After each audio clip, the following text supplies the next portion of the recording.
Great afternoon, students.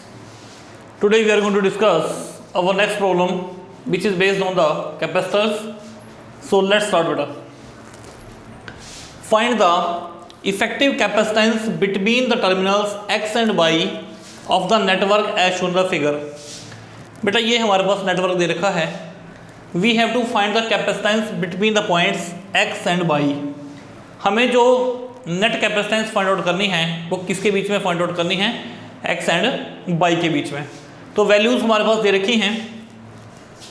C1 की value है 5 microfarad, C2 की है 10 माइक्रोफैरेड, C3 की है 2 माइक्रोफैरेड, C4 की है 4 माइक्रोफैरेड और C5 की है 10 माइक्रोफैरेड. ये वैल्यूज हमारे पास दे रखी हैं. तो एक बार हम क्या करेंगे, ये जो सर्किट हमारे पास है इस सर्किट को हम रीड्रॉ कर लेते हैं, फिर से ड्रॉ कर लेते हैं और हम इसको ऐसे बनाएंगे. ठीक है, एक्स और वाई के बीच में कैपेसिटेंस फाइंड आउट करनी है. तो एक बार चेक कर लें यहाँ से.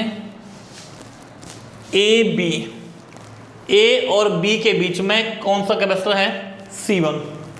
तो यहाँ पे आपके पास आ गया C1. बी और सी के बीच में कौन सा है? C2. तो यहाँ पे बेटा आपके पास आ गया C2. उसके बाद है C और D. ये C है और ये आपका D है. इसके बीच में कौन सा है? C4. तो C और D के बीच में आपके पास आ गया C4. उसके बाद यहाँ से हमारे पास A और D के बीच में कौन सा है? C3. और साथ में B और D. तो ये रहा BD के बीच में कौन सा हो गया? C5. ठीक है, तो इस सर्किट को हमने रीड्रॉ कर लिया है. अब सो लेट्स सी अब हमें आगे क्या करना है. अगर आपको व्हीटस्टोन ब्रिज याद है, थोड़ा सा उसमें जाएंगे. PYQ equals to RYX. This is the formula to find the unknown resistance. जब ब्रिज हमारे पास बैलेंस होता है तो क्या आता है? PYQ equals to RYX. यहाँ पे तो यहाँ से एक बार करके देखें. C1 बाई C2 कितनी वैल्यू है C1 की? C1 5 microfarad. C2 की वैल्यू कितनी है? 10. तो 5/10 कितना हो गया? 1/2. ऐसे ही C3/C4 कर दो आप. C3/C4. What is the value of C3? 2. C4 की वैल्यू कितनी है? 4.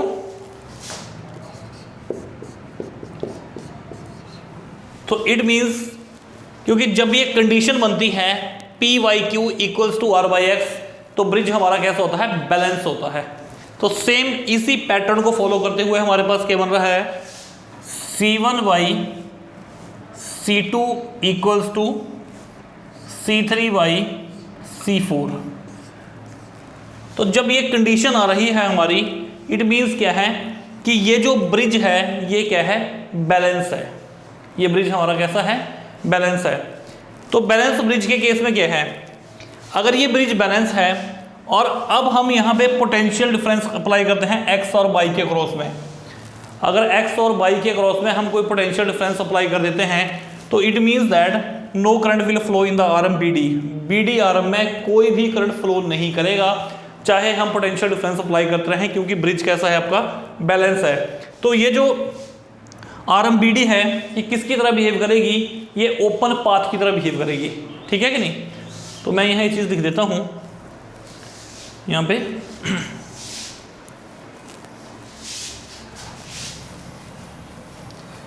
Since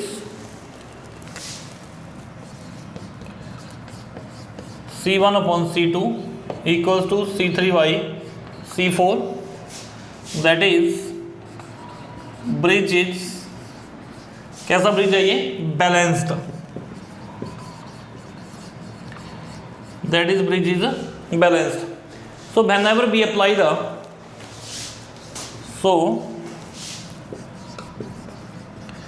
whenever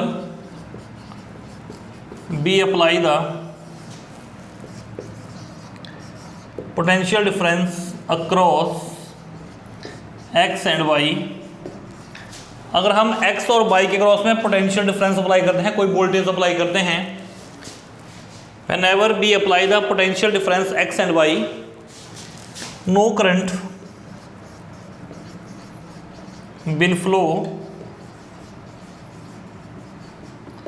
in the arm BD। तो जब भी हम x और y के क्रॉस में पोटेंशियल डिफरेंस अप्लाई करेंगे, इस BD आर्म में कोई भी करंट फ्लो नहीं करेगा। That is it behave as open path, it behave as the open path, you can say it behave as the open circuit, it behave as the open circuit। और क्यों behave करेगी open circuit की तरह? क्योंकि ये bridge कैसा है, balance है। ठीक है बेटा, तो यहाँ से फिर से चेक कर लें। Since C1 upon C2 equal to C3 by C4, that is bridge is balanced, so whenever we apply the potential difference across x and y, no current will flow in the arm BD, that is it behave as an open circuit. ठीक है, तो open circuit की तरह behave करेगी। तो इसको मैं थोड़ा सा और इलेबोरेट कर देता हूँ यहाँ से। इसका मीनिंग क्या है कि अगर आप यहाँ पे वोल्टेज अप्लाई कर देते हैं,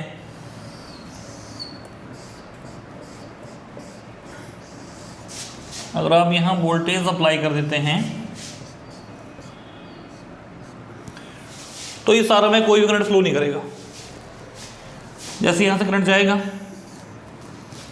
इस आर्म में बिल्कुल भी करंट फ्लो नहीं करेगा, क्योंकि किसकी तरह बिहेव करेगी ओपन सर्किट की तरह बिहेव करेगी, ओपन पाथ बन जाएगा ये। ठीक है बेटा, सो इसको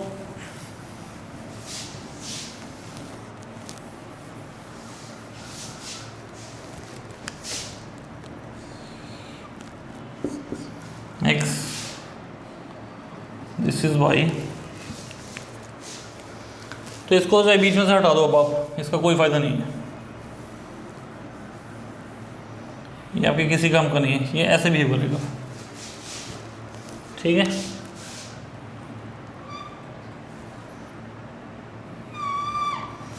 अब इजी हो गया आपके लिए। अब C1 and C2 are in series, तो क्या बन जाएगा ये 1/CS 1/C1 plus 1/C2 1/CS 1/C1 की वैल्यू कितनी है बेटा? C1 5 microfarad, 5 but the value of C2 10, 5 2 10, तो ये हमसे CS की वैल्यू आपके पास आ गई 10/3 माइक्रोफैरड। CS की वैल्यू की 10/3 माइक्रोफैरड, इसको नंबर 1 दे दिया। Similarly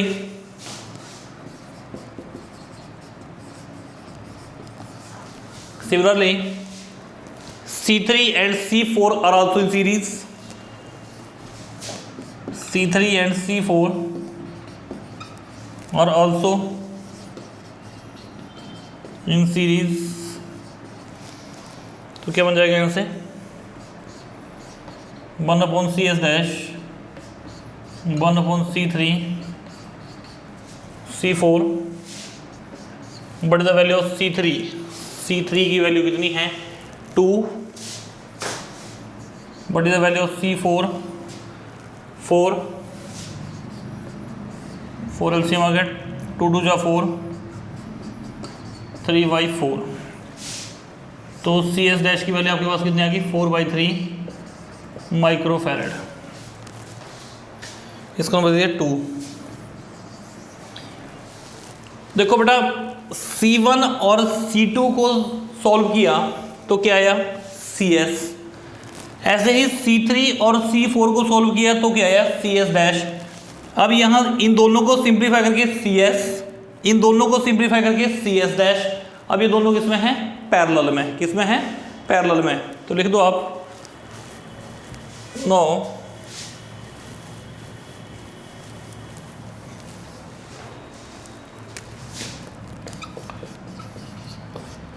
CS and CS dash are in parallel, so CP की वैल्यू क्या जाएगी CS plus CS dash, CP बड़ी the value CS 10/3, CS dash की वैल्यू कितनी है 4/3 माइक्रोफैरेड। करो जरा सिंपलीफाई,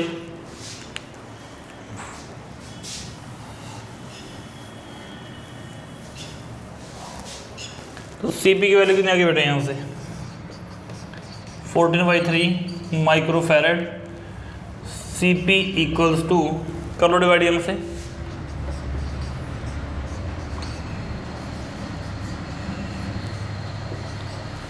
3 4 12, 3 4 12, कितने आगे 2, 20 बन जाएंगे, 3 6 18, फिर 20, ये 6 6 आपके पास चलता रहेगा। तो CP की वैल्यू आपके पास आ गई 4.67 माइक्रोफैरेड। डन। तो ये क्वेश्चन हमारा यहाँ से हो चुका है। तो जो लास्ट रिजल्ट बेटा हमारे पास आया वो कितना आया 4.67 माइक्रोफैरेड।